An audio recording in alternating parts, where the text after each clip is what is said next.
안녕하세요. 이번에는 18회 기출문제네요.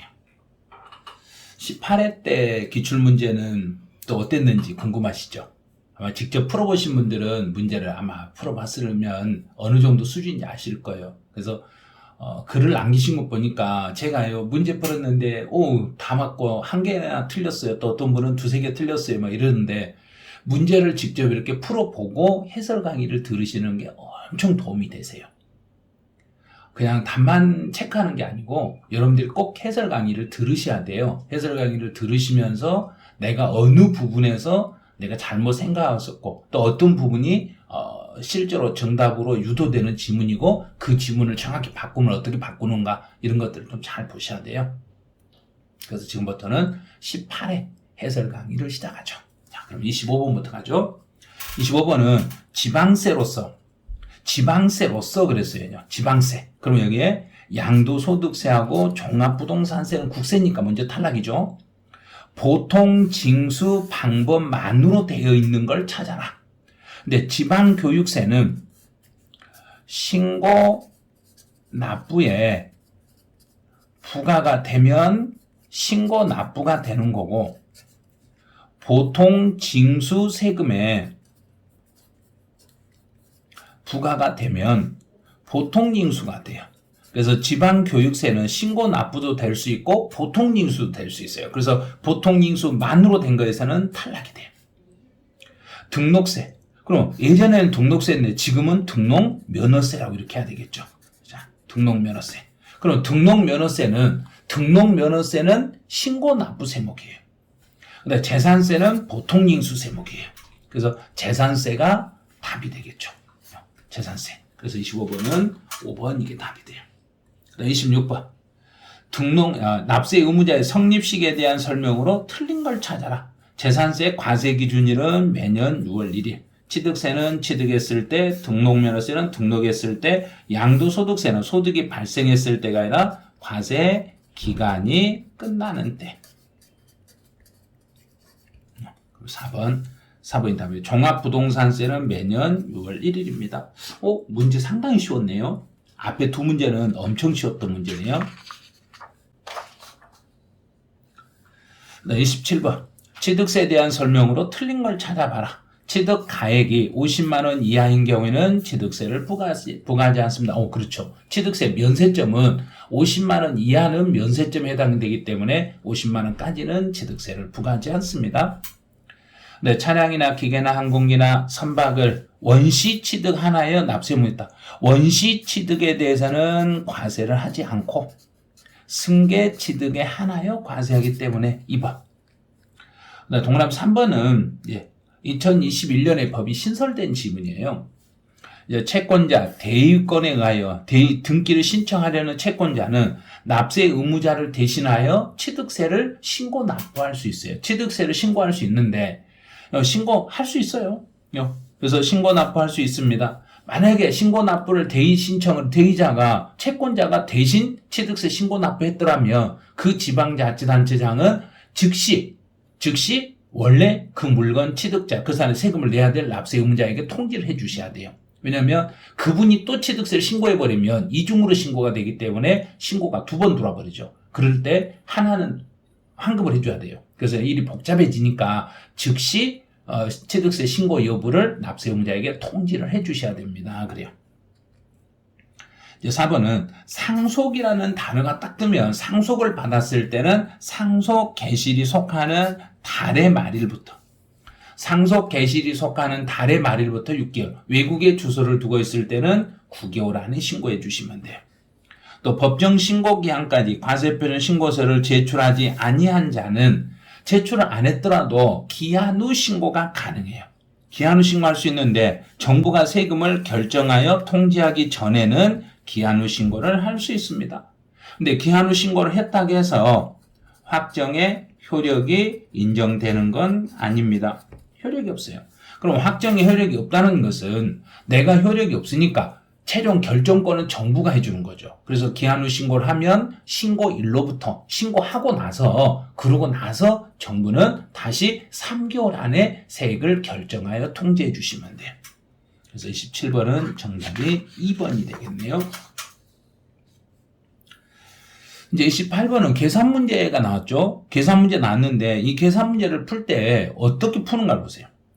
과점 주주가 됨으로써 취득세 과세 표준은 얼마인가? 그럼 과세 표준으로 과점 주주가 된 날 현재 그 회사에 과세 대상이 되는 물건 여기에다가 지분율을 곱하기 하시면 돼요. 지분율만 곱하면 돼요. 그럼 이제 전체 건물, 토지, 차량은 모두 과세 대상물이네요. 그럼 다 더해. 4억, 5억, 1억이니까 10억이네. 여기에 이제 지분율은 이제 설립 시에는 이제 설립 시부터 이제 갈게요. 이렇게 회사를 처음에 설립을 할 때는 5만 주 중에서 총 발행 주식 5만 주 중에서 설립 시에 2만 주를 취득했으니까 2만 주니까 다 띄면 5분의 2네요. 5분의 2면 40%네요. 40%인가요? 이게 계산이 안 되면 계산 문제 포기하셔야 돼요. 이거를 안 되면 계산기 얼른 누르시면 돼요. 계산기 누르면 답이 나와요. 그래서 5분의 2가 몇 프로지? 그러면 예를 들어서 5분의 1이다. 그럼 20%죠? 5분의 2다. 그럼 40%네? 2배니까. 그런데 이제 다시 추가로 이제 증자를 통해서요. 증자를 통해서 우리 회사의 주식이 4만 주를 추가로 전체에 10만 주가 됐네요. 증자를 통해서 총 10만 주고 추가로 4만 주를 더 취득했어요. 그러면 2만 주 있었던 거에다가 4만 주를 추가로 취득했으니까 이제 10만 주분의 6만 주가 됐네. 그럼 이제 10분의 6이니까 여기는 60%네. 40%는 과점주주가 아니죠. 60%는 최초로 과점주주네. 그럼 최초로 과점주주였을 때는 과점주주가 된 날, 그 최초로 과점주주가 됐으니까 지분 모두. 그럼 여기에 10만 주 분의 6만 주를 이렇게 곱하니까 그러면 10억에 60%니까 6억이 되네요. 정답은 6억. 어떻게 선생님 쉽게 푸는데 나는 왜 어려울까요? 연습하셔야죠. 저는 어마어마하게 연습했잖아요. 저는 강의를 일주일에 학원 가면 오전 강의, 야간 강의 일주일에 한 학원에서 2번씩 하잖아요. 근데 만약에 제가 5군데 학원을 다닌다고 한번 예를 들어봐요. 그러면 하루에 2번씩이니까 일주일에 10번씩 반복하는 이걸. 일주일에 10번 반복하고 2달에 한 번씩 반복을 하니까 어마어마하잖아요. 그 2달에 10번씩을 계속 반복을 하는 거예요. 그러면 이렇게까지 반복 연습을 하면 안 되는 게 없어요. 그래서 여러분들 이게 계산 문제 처음부터 안 된다 하지 마시고 한번 연습을 해보시고 어떻게 풀어가는가 그 풀어가는 과정들을 익혀주시면 아마 도움이 되실 거예요. 그래서 28번은 4번 이렇게 정답이 돼요. 이제 29번 등록면허세 등록 과세 표준. 이제 과세 표준을 부동산 가액에 의할 수 있는 거. 그럼 부동산 가액이다 그러면 가등기는 일반적인 경우는 부동산 가액이고 담보에 대한 가등기는 채권 금액이니까 가등기 부동산 가액 나올 수 있네요. 가압류는 채권 금액이에요. 네, 가처분 이것도 채권 금액이에요. 네, 경매 신청. 여기도 채권 금액이네. 네, 저당권. 이것도 채권 금액이네요. 다 채권 금액인데 가등기는 일반적인 경우는 부동산 가액으로 가고 담보에 대해서는 채권 금액. 그러면 부동산가로 할 수 있는 거 1번. 29번에 1번. 1번 이렇게 답이 되는 거예요. 네, 30번. 등록면허세가 비과세되는 경우에 해당하지 않는 걸 찾아라. 지방자치단체가 자기를 위하여 하는 부동산. 그럼 국가나 지방자치단체가 등기부상에 기재한 것은 요거는 비과세. 법인의 자본금이나 출자금이나 회사가 우리 회사 자본금이요. 우리 회사 자본금이 바뀌었어요. 그럼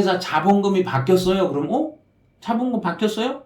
그래요. 그러면 등기부상에 금액을 정정하셔야 되겠네요. 네, 금액 좀 바꿔주세요. 그럼 돈 내면 바꿔드릴게요. 그래서 이런 경우는 과세가 되는 거죠. 여기는 과세. 담당 공무원이 잘못하거나 또는 주민등록번호 또는 집은 계장의 단순히 경정 등록. 여기서 경정이라는 거 수정한다고 보시면 돼요. 수정해서 등록을 하는 요것들은 다 비과세 처리하시면 돼요. 회사의 정리나 특별청사, 법원의 촉탁, 법원이 특별히 부탁해서 하는 건 비과세. 무덤 나오면 그러면 취득세는 과세, 등록면허세 비과세, 재산세 비과세 이렇게 잡으시면 돼요. 그래서 여기는 등록면허세니까 무덤은 비과세. 그럼 여기서 비과세에 해당되지 않는 거 찾아라 그랬으니까 30번 정답은 2번 이렇게 답을 하시면 돼요. 이제 31번. 재산세 과세 대상 토지 중 과세 표준이 증가함에 따라 재산세 부담이 누진적으로 증가할 수 있는 것. 그럼 누진적으로 증가할 수 있는 것은 당연히 초과 누진세율이죠. 그럼 먼저 재산세에서 초과 누진세율이 적용이 되는 걸 찾아볼게요. 재산세에서 초과 누진세율이 적용되는 것은 토지 중에서 종합합산 토지, 또 별도합산 토지, 그 다음에 일반 주택. 여기까지가 재산세에서는 초과 누진세율이 적용되는 거예요. 그래서 실제 지방에서 영농에 사용하고 있는 개인 소유의 과소는 여기는 분리과세고 0.07% 비례세. 허가를 받아야 되는데 허가받지 않는 건물은 종합합산 토지. 종합합산 과세니까 초과 누진세율. 그럼 정답은 2번이네요. 종중이 소유하는 것은 분리과세고 임야니까 0.07%. 해원제 골프장도 여기도 분리과세. 근데 해원제 골프장은 사치성이죠. 그러면 4% 분리과세. 고급 오락장으로 사는 건물의 부속 토지도 고율 분리과세고 여기도 4%짜리. 그래서 31번은 2번 정답이 돼요. 이제 32번 문제로 가보죠. 재산세 납세지 및 납세 의무자에 대한 설명 중 틀린 걸 찾아라. 그럼 지방세 납세지 그럼 얼른 생각을 해요. 지방세 납세지는 물건 소재지다. 그래서 토지 소재지, 건축물 소재지. 주택의 납세지는 그 사람의 주소지. 틀렸네요. 주소지는 국세인 경우는 주소지, 지방세인 경우는 물건 소재지. 4번에 공부상의 소유자가 매매 등의 사유로 소유권의 변동이 있는데도 이를 신고하지 않아 실제 주인이 누군지를 몰랐다. 그러면 공부상 소유자. 또 상속이 개시된 재산으로서 등기도 안 돼 있고 신고도 안 돼 있으면 그때는 주된 상속자를 납세 의무자로. 주된 상속자를 찾을 때 1번 순위는 지분율이 큰 자. 만약에 지분율이 큰 자가 없으면 두 번째 순위는 나이가 많은 연장자 순으로 이렇게 찾아가시면 돼요. 이렇게 하면 납세 의무자가 이렇게 정리되셨을 거예요. 32번은 3번이 돼요. 33번으로 가보죠. 종합부동산세 납세 의무자에 해당하지 않는 걸 찾아봐라. 근데 개인갑이 그러면 개인갑 주택이면 7억을 초과하는 경우에 소유자값 7억을 초과했다. 그럼 개인인 경우에는 6억을 초과하면 종부세 대상이니까 당연히 종부세 대상이 되겠네요. 개인을이 종합합산 토지는 5억을 초과하면 종부세 대상이니까 6억을 초과하는 경우라 했으니까 됐네요. 네, 법인 병이 별도합산인 경우는 80억을 초과하면 종부세 대상이니까 250억. 그럼 종부세 대상이 됐네요. 모회사인 A법인과 자회사인 B법인이 소유한 국내 소재 재산세 과세 대상인 주택의 공시가격을 합한다. 여기서 합하는 게 아니에요. 왜냐하면 이제 각 법인별로 과세가 돼. 합산해서 과세하는 게 아니라 법인별로. 법인인 경우에는 이제 주택인 경우는 금액에 관계없이 이번부터 거의 바뀌었어요. 금액에 관계없이 과세합니다. 법인별로 과세하는 거지 자회사와 모회사를 합산하여 판단하는 건 아니에요. 모회사가 6억이고 자회사가 5억일지라도 둘이 합산해서 판단하는 거 아니에요. 합산 판단하는 게 아니라 이 법인별로 법인이 가지고 있는 금액에 상관없이 모회사가 6억이어도 종부세 대상이 되고 자회사가 5억이어도 자회사도 종부세 대상이 되는 거예요. 둘이 합치지 말고 법인인 경우는 금액에 관계없이 과세 대상이 됩니다. 법인 정의 종합합산. 그럼 종합합산 토지는 개인이든 법인이든 상관없이 5억을 초과하면 종부세 대상이 돼요. 그래서 정답은 4번 이렇게 잡으시면 돼요. 34번이네요. 종합부동산세에 대한 설명으로 틀린 걸 찾아라. 개인인 경우에 종합부동산세 납세지는 개인이면 소득세를 준용한다. 소득세를 준용한다는 이야기는 소득세도 국세고 종합부동산세도 국세니까 둘 다 주소지를 납세지로 하겠습니다. 그런 뜻이에요. 네, 주택분 과세 기준 금액을 초과하는 금액에 대하여 해당 과세 대상 주택분 재산세로 부과된 게 있으면 나중에 이제 종부세를 계산할 때 6억 초과분에 대해서 재산세로 부과된 금액이 있으면 그 6억 초과분에 대한 재산세를 종부세 계산할 때 차감시켜 드리겠습니다. 그래요. 네, 3번은 이제 별도합산 토지의 세부담의 상한은 별도합산이면 100분의 150이래요. 종합합산 토지든 별도합산 토지든 일반적인 경우에는 종합합산, 별도합산 토지는 100분의 150이 상한제고 이제 주택인 경우에는 조정 대상 지역 이외 지역에서 2주택을 가지고 있는 사람은 100분의 150. 조정 대상 지역에서 집을 2개를 가지신 분은 100분의 300이 세부담의 상한이 적용이 돼요. 또 1세대 3주택 이상을 가지신 분도 100분의 300의 상한율이 적용이 됩니다. 그래서 2번 별도합산은 300이 아니라 150이 되는 거죠. 이제 혼인함으로써 1세대를 구성하는 경우에 그러면 남자와 여자가 집이 하나씩 있는 상태에서 각자 결혼을 해서 1세대 2주택이 됐을지라도 혼인한 날로부터 5년 동안은 각각의 세대로 인정을 해줘요. 그래서 5년 동안은 세액공제택을 드리겠다는 이야기예요. 또 종업원에게 무상이나 저가로 제공하는 사용자 소유의 주택으로서 국민주택 규모 이하의 주택은 종부세 계산할 때 주택세에서 제외됩니다. 그래요. 정답은 3번이네요. 이제 35번은 양도소득에 대해서 양도소득에 해당하지 않는 걸 찾아라. 그럼 부동산을 취득할 수 있는 권리는 양도소득세 대상이 돼요. 전세권, 등기된 부동산 임차권도 대상이 되고 지상권도 대상이 되고 영업권을 단독으로 영업권은 두 개로 나눠지죠. 단독으로 이전했을 때는 기타 소득으로 가요. 영업권의 단독 이전은 기타 소득. 영업권이 사업에 사용하는 토지 건물과 함께 움직였을 때는 양도소득. 함께 가면 양도소득, 영업권만 단독으로 분리해서 따로 움직였을 때는 기타 소득. 그럼 정답은 4번. 시설물을 배타적으로 이용하거나, 이 배타적이라는 말이 나오면 회원권이라고 생각하세요. 그래서 골프 회원권은 양도 대상. 그래서 35번은 4번이 답이 돼요. 36번. 양도 또는 취득 시기에 대한 설명으로 틀린 걸 찾아봐라. 그럼 민법에서 점유라는 게 나오면 세법에서는 점유를 개시한 날. 등기 접수일이 아니에요. 점유 개시일. 그럼 1번 바로 틀렸네요. 대금을 청산한 날이 분명하지 않았을 때는 등기 접수일. 대금을 청산하기 전에 등기를 먼저 했을 때는 등기 접수일. 장기 할부 조건이었을 때는 3가지. 소유권 이전 등기 접수일, 인도일, 사용 수익일 중 빠른 날입니다. 상속으로 취득했을 때는 상속 개시일. 그래서 36번은 1번. 37번으로 가보죠. 1세대 1주택을 양도한 경우로서 양도소득세 비과세 대상이 아닌 걸 찾아봐라. 1번은 서울특별시에 소지하는 주택을 5년 동안 보유하고 보유기간 중 3년 동안 거주했네요. 그럼 취득 당시에 조정 대상 지역이었을 때는 2년 거주 요건이 필요하지만 여기서는 취득 당시 조정 대상이라는 이런 말이 없잖아요. 그래서 취득 당시에 조정 대상이라는 문구가 없으면 2년 보유 요건만 충족하면 비과세 되니까 비과세 가능하네요.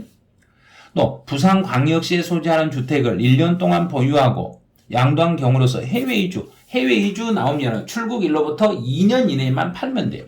그래서 1년 6개월 전에 해외국으로 넘어갔으니까 아직 2년 안 됐잖아. 아직 6개월 남았죠. 그래서 2년 안에만 파시면 비과세 혜택을 받아요.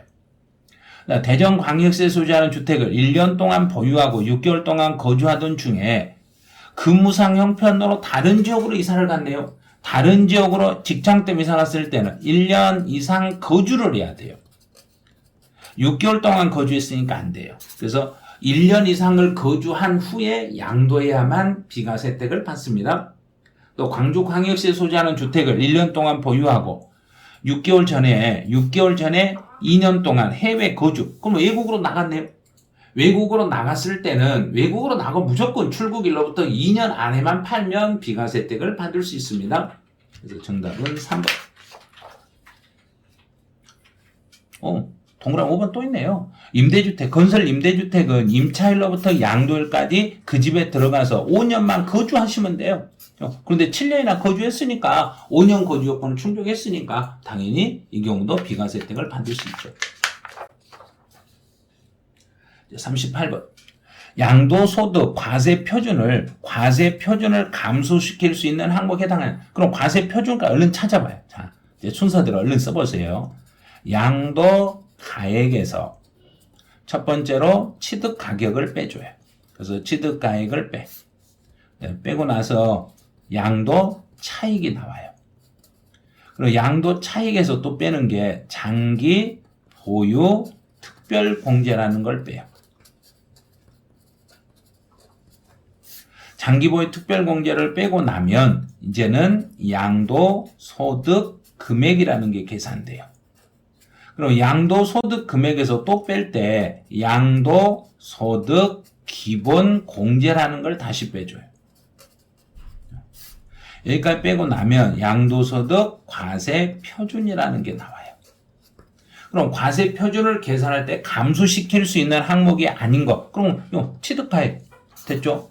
그 다음에 직접 지출하면 필요경비 되죠? 장기보유 특별 기본공제 다 되죠? 예정신고 납부한 세금은 여기다가 과세 표준에다 세율을 곱하기예요. 그러면 산출세액이 나와요. 산출세액 중에서 이미 낸 세금이 있으면 거기서 빼주는 거예요. 그래서 산출세액 밑에서 예정신고 납부세액을 빼주기 때문에 이 5번은 과세 표준을 감소시킬 수 있는 항목은 아닙니다. 그래서 정답은 5번이에요. 39번. 장기보유 특별공제에 대한 설명으로 틀린 걸 찾아라. 그럼 장기보유 특별공제는 이제 장기간 보유, 여기서 장기란 3년 이상을 말해요. 3년 이상을 보유하고 있으시면 그 세금을 어느 정도 이제 그 초과 누진세율이니까 금액이 커지다 보면 양도 차익 과세 표준이 커지면 세율도 누진율로 높은 율이 적용이 돼요. 그래서 그 누진율 적용해서 세금을 조금 혜택을 드리려고 장기보유 특별공제라는 제도를 둬서 장기간 보유하신 분에게는 그 공제를 양도 차익에서 일정 금액을 빼고 나머지를 가지고 세금을 계산하기 위해서 나온 제도가 장기보유 특별제도라고 보시면 돼요. 미등기 상태로 양도하면 장기보유 특별공제 못 받아요. 네. 비사업용의 토지에 대해서는 요건만 충족하면, 여기서 요건이라는 것은 등기되고 3년 이상 보유하는 이 요건이 충족이 되면 예외적으로 비과세를 받을 수 있습니다. 네, 일반적인 등기된 국내 소재 건물을 3년 이상 보유한 후에 장기보유 특별공제는 양도 차익의 30%까지 공제될 수 있습니다. 그래서 일반적인 경우는 장기보유 특별공제율이 매년 2%씩 증가해서 최대 30%까지 공제받을 수 있어요. 1세대 1주택 3년 이상 보유, 2년 이상 거주에 해당하는 등기된 국내 소재 고가주택을 양도하는 경우는 배제가 장기보유 배제 안 되죠. 1세대 1주택일지라도 3년 이상을 보유하고 2년 이상을 거주했을 때는 두 개로 나눠요. 보유 기간별 공제 매년 4%씩 증가. 네, 거주 기간별 2년 이상을 거주했으면 거주 기간별 공제라고 해서 매년 4%씩 증가해서 최대 80%까지 공제를 받을 수 있습니다. 그래서 5번은 공제를 못 받는다 그래서 틀렸어요. 이제 40번 문제를 가보죠. 1세대 양도소득 과세되는 2주택을 1세대가 조정지역 내에서 주택을 양도하는 경우 관련된 설명 중 틀린 거. 그리고 예전에 양도소득세의 세율하고 관련된 이런 문제였는데 이게 약간 지금 요즘 최근에 나온 문제로 약간 지문 몇 개가 수정이 된 게 있어요. 1번은 2주택을 연도를 달리하여 양도하는 경우 다른 자산이 없다면 각각에 대하여 매년 250만 원을 받을 수 있어요. 그래서 작년에 제가 양도하고 기본공제를 받았더라도 이번 연도에 또 양도했을 때는 이번 연도에 250을 다시 받을 수 있어요. 네, 먼저 양도하는 주택은 장기보유 특별공제 적용이 배제됩니다. 이 말은 조정 대상 지역에 집이 2개 있는 사람이 조정 대상 지역에 있는 주택을 먼저 팔았을 때는 장기보유 특별공제를 배제해버리겠습니다. 나중에 양도한 주택은 1세대 1주택 비과세 요건을 충족하면 양도소득세가 비과세됩니다. 당연히 1세대 1주택 비과세 요건을 충족했다. 그러면 실제 양도가액이 9억 원을 초과하지 못했을 때는 비과세 혜택을 받을 수 있습니다. 조정 대상 지역에 있는 주택으로서 1세대 2주택에 해당하는 경우에 2년 이상을 보유했으면 6에서 45%까지에다가 20%를 더한 세율을 적용해요. 1세대 2주택이면 20%를 할증하고 1세대 3주택이었을 때는 30%를 할증해서 세율을 적용해 주시면 돼요. 먼저 양도하는 주택의 양도소득 금액을 계산함에 있어서 양도 당시에 실질 거래가액을 확인할 수 없네요. 그럼 양도 당시에 실질 거래가를 확인할 수 없어요. 추계 방법을 쓸 때는 제1번 매매 사례가액. 틀렸네. 매매 사례가액이 1번. 없으면 감정가액이 2번. 없으면 기준시가 3번. 이렇게 순서가 달랐네요. 그래서 매매 사례가액, 감정가액, 기준시가를 순차적으로 적용하겠습니다. 그래요. 여기까지 해서 이제 18회 기출문제 해설을 마쳤어요. 근데 18회 기출문제를 보니까 그냥 평이하게 지금 최근에 나온 기출문제 수준이나 기존에 예전에 18회 때 나왔던 수준이나 거의 뭐 비슷하네요. 그래요. 세법은 그 난이도가 예전부터 지금까지 좀 난이도가 높은 정도 수준에서 그냥 그대로 쭉 유지가 되고 있는 거예요. 그래서 너무 밑으로 내려가는 것도 아니고 너무 올라갔던 것도 아니고 어느 정도 선에서 그냥 쭉 유지되면서 세금에 대한 흐름을 기본적으로 파가고 있는가, 전체적인 맥락을 잡고 있는가, 이런 부분에서 문제가 출제가 되니까요. 여러분들 기출문제 이렇게 푸시면서 그냥 답만 맞추려고 하지 마시고 요런 유형의 문제들을 교수들이 좋아하는구나. 또 이런 지문이 나왔을 때는 어디가 포인트고 어디가 핵심이니까 어디를 잡아야만 문제를 풀 수 있겠구나. 이걸 터득을 하셔야 돼요. 그래야 여러분들은 실력이 올라갈 수 있어요. 그래서 문제를 풀고 답만 맞춰보고 뭐 하는 건 도움이 없어요. 그래서 반드시 해설 강의를 들으면서 좀 빠른 속도로 강의를 들으시더라도 반드시 해설을 들어주셔야 돼요. 해설을 들으시면서 참 내가 이거 놓쳤구나. 그거 하나만 딱 잡아내시면 여러분은 한 단계 업, 그럼 계단 한 계단 올라가는 거예요. 그래서 성공으로 가는 길은 계단을 올라가면 한 계단 한 계단을 계속 밟고 올라가셔야 돼요. 그래서 마지막 계단을 올라가서 문을 열고 나가는 순간 성공의 문이 보이시는 거예요. 그래서 여러분들도 꼭 너무 급하게만 생각하지 마시고 차근차근 올라간다 생각하시고 하나씩 숙달을 좀 시켜주시기 바라네요. 네, 18회 해설 강의는 여기서 마치죠. 여러분 구독, 좋아요, 또 알람 설정 부탁합니다.